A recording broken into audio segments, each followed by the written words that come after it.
చూడండి, ఇప్పుడు ప్రేమ కలిగి ఉండండి అని చెప్తాడు ప్రభు.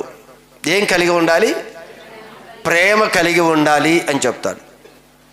మనం ప్రేమ కలిగి ఉండాలి అనుకున్నప్పుడు మనకి ఆ ప్రేమను నేర్పాలి అని దేవుడు అనుకున్నాడు అనుకోండి.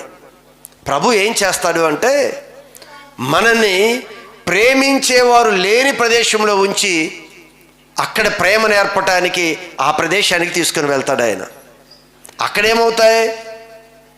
అంత విధంగా ప్రేమ ఈజీగా దొరకదు మనకి. దాని కొరకు చాలా ప్రయాసపడితే కానీ ఆ ప్రేమ దొరకదు. మనం ఏం చేస్తాం? ప్రేమించిన వాళ్ళే మనం ప్రేమిస్తాం. ప్రేమించిన వాళ్ళని ప్రేమించడం కాదు, ప్రేమ కలిగి ఉండటం అంటే మన యొక్క తోటి, అంటే నిన్ను వలే నీ పొరుగు వారు అందరినీ కూడా నువ్వు ప్రేమించాలి అన్నాడు.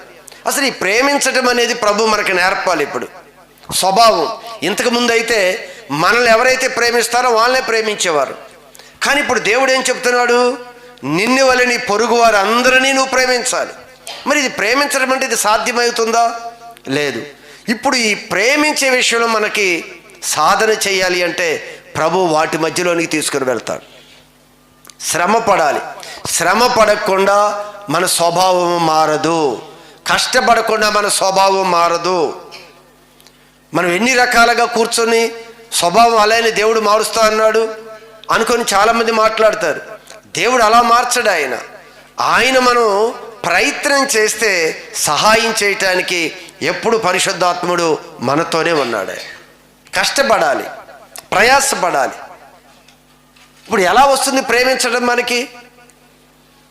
వారు ఏం చేస్తారు? ద్వేషించే వాళ్ళ మధ్యలోనికి తీసుకొని వెళ్తాడు. ప్రేమను నేర్పటానికి చాలా మనం కష్టపడాలి. ద్వేషం వస్తుంది, అవమానాలు వస్తాయి, నిందలు వస్తాయి, శ్రమలు ఎన్నో వస్తాయి.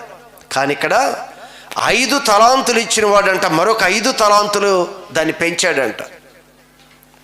అప్పగించిన దాన్ని ఇంకా వాడుకలో తీసుకొని వచ్చి స్వభావాన్ని మార్చుకుంటూ వచ్చాడు.